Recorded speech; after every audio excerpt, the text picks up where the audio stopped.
पिछले कुछ दिनों से मोदी सरकार के द्वारा डिजिटल कंटेंट को लगातार इंडिया में बैन किया जा रहा है। क्या अच्छी बात बोलना, सच्ची बात बोलना, देश हित में बोलना, मुद्दों पे बात करना, लोगों की बात करना, समाज की बात करना, क्या ये गुनाह है? भाजपा सरकार से सहमति न रखने वाले दर्जनों अकाउंट्स रातों रात उड़ाए जा रहे हैं। लोकतंत्र में अगर विरोध नहीं होता है, आलोचना नहीं होती है, तो फिर वो लोकतंत्र कैसे हो सकता है जी? आज किसी भी प्रोटेस्ट को होने से पहले ही कुचल दिया जाता है। गवर्नमेंट को क्रिटिसाइज करने वाले पत्रकारों पर एफआईआर दर्ज कर ली जाती है। मैं मानता हूँ कि क्रिटिसिज्म होना चाहिए और ज्यादा होना चाहिए और बहुत तीखा क्रिटिसिज्म होना चाहिए। पिछले कुछ दिनों से ऐसे कौन से नियम सरकार के द्वारा बनाए जा रहे हैं जो नागरिकों की आवाज को कुचलने के लिए सबसे बड़े हथियार बनेंगे? नोटिफिकेशन रात को 1:52 पर 19 मार्च को एक नोटिफिकेशन आता है। उसमें कहा जाता है कि आपको इंडिया से विदाइड कर दिया गया, आपके ट्विटर अकाउंट को बैन कर दिया गया इंडिया में, मतलब आप भारत में नहीं बोल सकते। मोदी सरकार के लोकतंत्र की इसी खूबसूरती की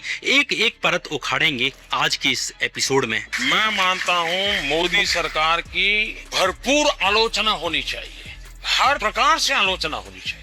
क्रिटिसिज्म से ही तब करके डेमोक्रेसी पनपती है। रिसेंटली नोएडा के जेवर एयरपोर्ट के उद्घाटन के लिए प्रधानमंत्री मोदी की एक रैली थी। इस रैली में गलगोटिया और शारदा यूनिवर्सिटी के छात्रों को अटेंडेंस और खाने का लालच देकर बसों में भरकर लाया गया। इसे लेकर हैप्पी नाम की गलगोटिया यूनिवर्सिटी की एक लड़की ने एक मिनी ब्लॉग बनाया और बताया कि कैसे उन्हें अटेंडेंस के नाम पर यूनिवर्सिटी से पीएम मोदी की रैली में लाया जा रहा है। इस 41 सेकंड की नॉर्मल सी वीडियो को भी गवर्नमेंट ने इंस्टाग्राम से बैन करा दिया। दरअसल ये जो भीड़ देख रहे हो वो आई नहीं बुलाई गई है। ग्रेटर नोएडा के सारे स्कूल कॉलेज के सारे बच्चों को, इनफैक्ट मेरे कॉलेज वालों ने भी पूरे 2 दिन की अटेंडेंस फ्री में मिलेगी। ऐसे ना जाने कितने बेनिफिट्स बता के लाए हैं। यहाँ आने के बाद मैं मोदी जी को एक ही बात बोलना चाहूंगी, वाह मोदी जी वाह। इंटरेस्टिंगली मोदी की रैली में भीड़ जुटाने के लिए गाजियाबाद डीएम ने 800 स्कूलों की छुट्टी कर दी ताकि स्कूली बसों का इस्तेमाल मोदी की पॉलिटिकल रैली में भीड़ जुटाने के लिए किया जा सके। कई कंपनीज के मजदूरों को भी हाजिरी के नाम पर मोदी की रैली में लाया गया। कौन लाए आपको कंपनी से? रुपया सर लाया है। रुपये सर हाँ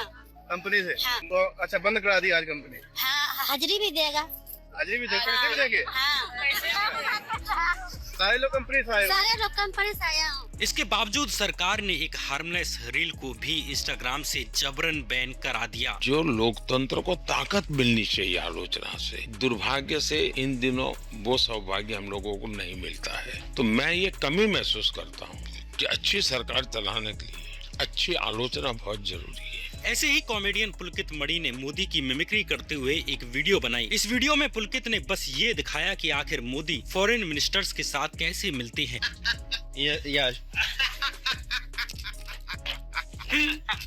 जब ये वीडियो आम लोगों के द्वारा शेयर की जाने लगी तो मोदी सरकार ने आईटी एक्ट का मिसयूज करके इस वीडियो को भी इंडिया से बैन करा दिया। इस रील पर 16 मिलियन व्यूज थे, लेकिन मोदी सरकार ने आईटी एक्ट का मिसयूज करके इसे इंडिया में ब्लॉक करवा दिया। ये है हालत आज के दिन दोस्तों देश में फ्रीडम ऑफ स्पीच की। रिसेंटली मिंट अखबार ने एक खबर पब्लिश की जिसमें बताया गया कि मोदी की 99 विदेश यात्राओं पर 815 करोड़ रुपए खर्च कर दिए गए। इस पर कपिल नाम के एक फेमस ट्विटर यूजर ने कोट करते हुए सिर्फ टोटली यूजलेस लिखा। इस सामान्य सी आलोचना वाले ट्वीट को भी, 2 शब्द वाले ट्वीट को भी इंडिया में बैन कर दिया गया। मेरा एक कन्विक्शन है और मेरे लिए ये आर्टिकल ऑफ फेथ है।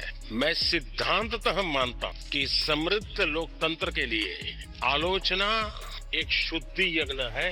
पूनम नाम के एक ट्विटर यूजर ने सिर्फ इतना लिखा कि एक रेंगता हुआ कीड़ा भी मोदी से बड़ी रीढ़ की हड्डी रखता है। इस ट्वीट को भी इंडियन गवर्नमेंट ने आईटी एक्ट के तहत ट्विटर से बैन करा दिया। लेकिन मैं आलोचना को नेगेटिव कभी लेता नहीं। हाल ही में इंडियन गवर्नमेंट ने 12 बड़े ट्विटर हैंडल जैसे नीमू यादव, नेहरू और संदीप सिंह आदि के ट्विटर अकाउंट्स को पूरी तरह से इंडिया में बैन करवा दिया। मेरा अकाउंट विदहेल्ड कर दिया गया है इंडिया में। इंडियन गवर्नमेंट के ऑर्डर पे, ministry of electronics and IT के ऑर्डर पे वो अकाउंट विदहेल्ड किया गया है। बट उसका रीज़न मुझे नहीं बताया गया कि क्या रीज़न है, कौन सी ट्वीट है, क्या है, बट उन्होंने सीधा विदहेल्ड कर दिया है। ऐसे ही politics, national Dastak, comedian Rajiv निगम के फेसबुक पेज और विजय भारती न्यूज डिग्गी जैसे फेमस इंस्टाग्राम पेजेस को भी इंडिया में बैन करवा दिया गया जिन्हें भारत के लाखों लोग देख रहे थे। न्यूज डिग्गी की सिर्फ इतनी गलती थी कि वो समय समय पर सरकार से सवाल करती थी, मोदी जी को कटघरे में खड़ा करती थी। इंडिया में व्यूज के मामले में सबसे बड़े न्यूज चैनल 4 PM के YouTube चैनल को भी दूसरी बार इंडिया में बैन कर दिया गया है।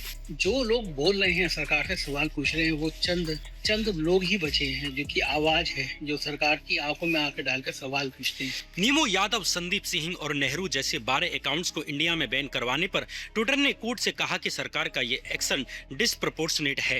एक्स ने कोर्ट में कहा कि जिन कंटेंट को मोदी गवर्नमेंट बैन करवाने के लिए कहती है, उनमें से ज्यादातर यानी कि majority of the content IT act को वायलेट ही नहीं करता। ट्विटर ने कोर्ट में बताया कि सरकार ने famous parody account doctor Nimo Yadav को ये कहते हुए बैन करवाया है कि ये पीएम मोदी को बैड टेस्ट में दिखाता है। देखिए, आपने जो कहा आलोचना और कैसे डील करते हैं, तो अगर मुझे एक वाक्य में कहना है तो मैं उसका स्वागत करता हूँ, क्योंकि मेरा एक कन्विक्शन है कि क्रिटिसिज्म ये डेमोक्रेसी की आत्मा है। वहीं दूसरी तरफ धुरंधर, केरला स्टोरी और कश्मीर फाइल जैसी प्रोपेगेंडा फिल्मों को खुद प्रधानमंत्री मोदी प्रमोट करते हैं। सरकार इन्हें टैक्स फ्री करती है क्योंकि ये फिल्में भाजपा के एजेंडे को सूट करती है। केरलम फाइल आई फिल्म तो भी बोलने लगे सब झूठ है, कश्मीर फाइल आई तो बोलने लगे झूठ है, धुरंधर फिल्म आई तो बोलने लगे है। मोदी सरकार ने कार्टून्स को भी सोशल मीडिया से बैन करवाना शुरू कर दिया है, जिनमें किसी भी कानून का उल्लंघन नहीं होता। फेमस कार्टूनिस्ट सतीश आचार्य ने एक कार्टून बनाया जिसमें मोदी के ऊपर व्यंग था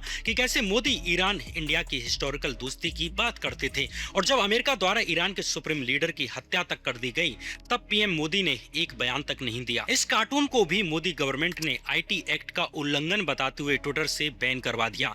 इसी सेम टॉपिक पर मेरी बनाई एक रील को भी मोदी गवर्नमेंट ने इंस्टाग्राम से इंडिया में बैन करवा दिया। ऐसे अमेजिंग रियलिटी सुनने के लिए हमें सब्सक्राइब करिए, लाइक करिए, कमेंट करिए। पार्ट 2 के लिए सब्सक्राइब कर लीजिए जल्दी।